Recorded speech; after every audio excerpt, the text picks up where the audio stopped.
हरे कृष्णा। कलकत्ता का एक बहुत बड़ा जमींदार था, उसने अपने बेटे की शादी फिक्स की। तो जो लड़की थी वो शांतिपुर की थी, वहां से थोड़ा दूर है कलकत्ता से। वहां पे तो सब कुछ तय हो गया, शादी की डेट सब कुछ फिक्स हो गया। फाइनली शादी का दिन आ गया तो सारे बाराती एक साथ, सारे रिश्तेदार रिलेटिव सब लोग आए और बारात लेकर निकले। अब जब वो वहां शांतिपुर पहुंचने के लिए बीच में एक नदी आती थी, तो नदी क्रॉस करके शांतिपुर पहुंचना था। अब क्या हुआ कि वहां पे बोटमैन्स थे, बहुत सारे नाविक थे। तो एक को बुलाया, बोला कि भैया हमको चलना है उधर। बोला हाँ चलेंगे, लेकिन हमको बड़ी बोट चाहिए, देखो इतने सारे लोग हैं, हमको सबको एक साथ बैठना है। बोला हाँ ठीक है साहब, ले चलेंगे। तो लेकिन हमको देखो सुबह पहुंचना है, 4 बजे का लगन है, बिल्कुल सही। तो 4 बजे से पहले हमें पहुंचना है कि उस टाइम का लगन है, उसी टाइम हमारा शादी होना चाहिए, क्योंकि ऑस्पिशियस टाइम जो बोलते हैं उसमें, ठीक है। तो बोला कि ठीक है चलेंगे हम, चलो। तो बोले कि लेकिन देखिए मतलब क्योंकि बहुत सारे लोग हैं और आपको जल्दी पहुंचना है तो कुछ और लोग लगेंगे नाव को रो करने के लिए। तो बोलता ठीक है आप ले लो, मैं सबको जितना चाहे पैसा मैं दे दूंगा, कोई दिक्कत नहीं। तो बड़ा खुश हुआ, नाविक बुला लिया कुछ लोगों को और लेकर शुरू हुआ चलना। अब क्या हुआ, थोड़ा रात तो हो ही रही थी तो सबको नींद आने लग गई। तो जो नाविक था उसने बोला कि अरे आप लोग सो जाइए, टेंशन मत लीजिए, हम आपको समय से पहले पहुंचा देंगे, आप लोग सोइए, आराम से सो जाइए। तो सब लोग सो गए।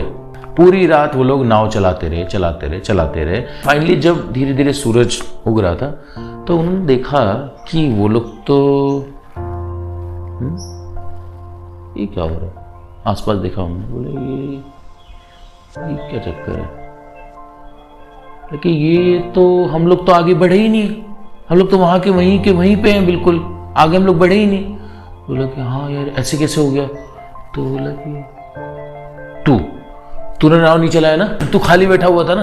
बोलता अरे पागल है क्या, मैं देख रही ना, मैं चला रहा था नाव। अच्छा तूने नहीं चलाया, और तूने नहीं चलाया, तू उल्टा चला रहा था, तू कैसे कर रहा था, तू अच्छा हाँ तेरा चप्पू मैंने देखा था उल्टा चल रहा था। ऐसे करके एक दूसरे बहुत तेज लड़ने लगे, तेरी गलती है। जब ये शोर सुनाई दिया तो सारे लोग जो थे वो उठ गए। तो उठ के बोला अरे भाई क्या हुआ, क्यों लड़ रहे हो तुम लोग। बोला कि अरे साहब देखो ना, हम लोग तो पूरी रात नाव चलाते रहे, हम लोग यहाँ के आई हैं। तो जो सारी पार्टी थी, दूल्हे के घर वाले थे, दूल्हे के रिश्तेदार दोस्त थे, सब लोग बहुत क्रोधित हुए। बोले क्या किया तुम लोगों ने, हाँ 4 बजने वाले हैं और तुम लोग अभी यहीं पर हो, और तुमने रात भर तुमने नाव चलाई ही नहीं, तुम हमें धोखा दिया, तुमने चीटिंग किया, तुमने ये वो करके सुना। नहीं साहब हमने चीटिंग नहीं किया, हमारी हालत देखो साहब, हमारे कपड़े पूरे गीले हैं पसीने से साहब, हमारे हाथों में दर्द हो रहा है साहब, हमने पूरी रात नाव चलाए साहब, सच कह रहे हैं साहब, ऐसा हम पर इल्जाम ना लगाओ साहब, हम चलाए हैं साहब, करके बोलने लगे।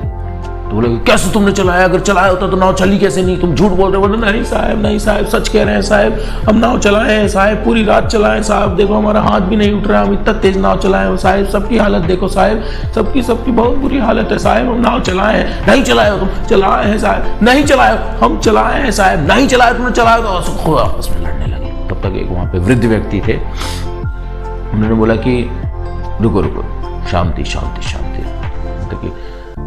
जरा देखो तो एंकर उठाया है क्या। एंकर आप लोगों को पता होगा, जो बड़े बड़े बोट शिप होते हैं उसमें एंकर होता है। एंकर मतलब कि एंकर जब नीचे गिरा देते हैं तो जो है आगे नहीं चलता हो, ना मिट्टी में धंस जाता है, रोकने के लिए बेसिकली उसको। तो देखा भैया एंकर तो उठा ही नहीं है, एंकर बहुत भारी था और मिट्टी में धंसा हुआ है। तो जब एंकर उठा ही नहीं तो नाव चलेगा कैसे। अब तो सब बहुत चिंतित हुए कि भैया समय बीत गया, लगन का शुभ मुहूर्त निकल गया, क्या सोच रहे होंगे लड़की वाले हमारे बारे में, कितने लाखों रुपए हमने खर्च कर दिए, क्या होगा हमारा, क्या होगा। बैठकर पछतावा कर रहे हैं सर पे हाथ रख के। इस कहानी से हमें क्या शिक्षा मिलती है? इस कहानी से हमें ये शिक्षा मिलती है कि अगर हम इस भौतिक जगत के प्रति बहुत ज्यादा आसक्त रहेंगे, और चाहे हमने कितना ही साधना किया हो, कितना ही भजन किया हो, लेकिन अगर इस भौतिक जगत से बहुत ज्यादा हमारी आसक्ति है तो हमारा जो हमारे भगवान के साथ रिलेशनशिप है वो डेवलप नहीं हो पाएगा, वो स्टेब्लिश नहीं हो पाएगा। चाहे कितना भी हम साधना भजन कर लें, डजंट मैटर।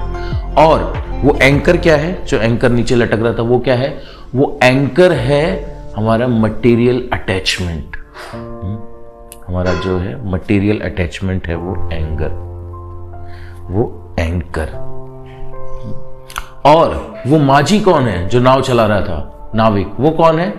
वो है बोगस गुरु, जिसे कुछ पता नहीं है लेकिन गुरु बन के बैठा हुआ है कि हाँ ठीक है मैं तो कर लूंगा।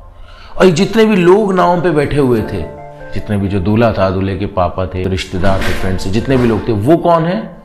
वो लोग हैं इस बोगस गुरु के डिसाइपल्स, जो ब्लाइंडली फॉलो कर रहे हैं कि हाँ भाई चलो, सो गए ना रात को, बस ठीक है पहुंच जाएंगे। और जो विवाह था, जो विवाह होने वाला था, वो क्या है? वो है हमारा भगवान के साथ संबंध। और वो जो लग्न था, जो समय था, जो जिस समय विवाह होना था, जो 4 बजे का समय था, वो क्या है?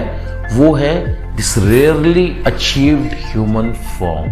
केवल इसी मनुष्य शरीर में हम भगवान के धाम जा सकते हैं, भगवान से वापस से अपना संबंध हम स्थापित कर सकते हैं। तो जब तक हमारी इस भौतिक जगत से बहुत ज्यादा आसक्ति रहेगी और हम एक ऐसे गुरु के शरण में हैं जो खुद ही बद्ध है, जिसके खुद के ही बहुत सारे अनर्थ हैं, तो क्या हम शांतिपुर यानी कि भगवान के धाम पहुंच पाएंगे?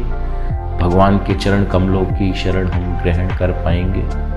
कभी नहीं, क्योंकि गुरु हमको वहां तक पहुंचा ही नहीं सकता, हम खुद एलिजिबल नहीं है उस चीज के लिए। तो भैया देखो, जिस तरह ये लोग शांतिपुर नहीं पहुंचे, है ना, उसी तरह हम भी भगवान के धाम नहीं पहुंच पाएंगे जब तक हम एक प्रामाणिक गुरु की शरण ग्रहण नहीं करेंगे।